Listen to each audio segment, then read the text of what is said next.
Okay, I'm walking through example 1, which is kind of just going to be the basics of the shell method. So example 1 in chapter 6.3, 6.3, example 1. We're just going over the basics of the shell method.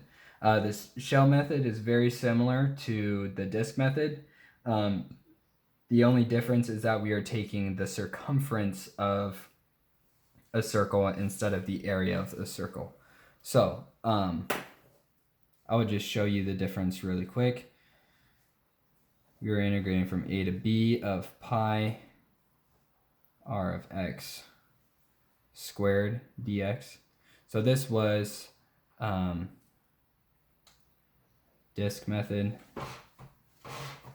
and shell method is going to be the volume. We're still going from a to b, but this time we're doing 2 pi r of x basically.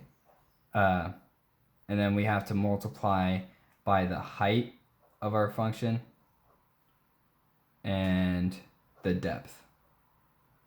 So a little different. This is this right here is a two-dimensional function given by the area of the circle. This is just a one-dimensional function. So this is 2D, 1D. So we have to multiply by 2 more spaces to get 3D. Up here we were just had to multiply by 1 more dimension to get to 3D. So that's the biggest difference. How that looks on a graph is relatively straightforward, but it can be kind of tricky. So this is f of x, and we're used to taking the length this way and rotating it around. So we're rotating it around the y-axis. So we used to just take this and rotate it around, but now we're gonna take this and rotate it around like that. So I'm just gonna go ahead, put this in here. And again, we're rotating it around the y-axis. So it looks something like this. Ran out of space, that's okay. And not my best drawing, but we get the idea. This is the circumference, right? Just going around is this part. I'll color code it for us. It's that part. Green is actually just the height provided there, and then the depth here is this, or the thickness, I guess, is that. Might be a little hard to see, but that is the basic idea behind the shell method. So again, pink is representing the circumference. Green is representing the height given by just the function. And then the depth is given by dx, which is the blue, the dark blue. It's kind of hard to see, but that's this side down here. So we're just multiplying all that together in order to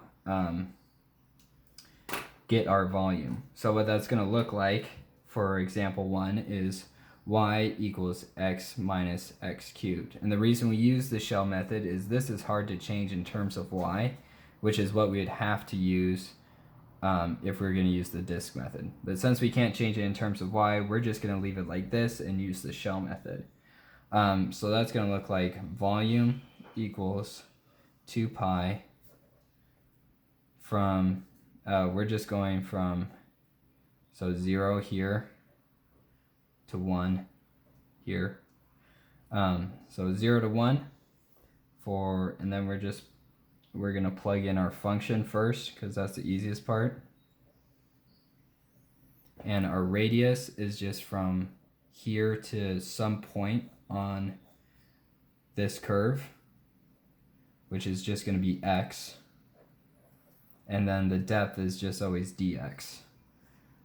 So we can simplify this, 2 pi from 0 to 1, x squared, I'm distributing, right? X squared minus x to the 4th dx. Integration is pretty straightforward here. X cubed over 3 minus x to the 5th over 5. And we're going from 0 to 1, sorry, plus c. And so now we just implement 1, so 2 pi times 1 cubed, which is just 1 over 3, minus 1 to the 5th, which is just 1 over 5. The c's will cancel out. If we put in zeros for both of these, they're just going to be 0. 0. And so we just get 2 pi minus, we got to change this, so 5 minus 3 over 15, which is just 2 pi of 2/15, which equals 4 pi over 15. Bada bing, bada boom, we get our answer. Again, the biggest difference is we're taking circumference times the height times the depth for the shell method, right? So radius time, or 2 pi r is just 2 pi r is our circumference. The function given to us, f of x, this line is our height, and dx is our depth.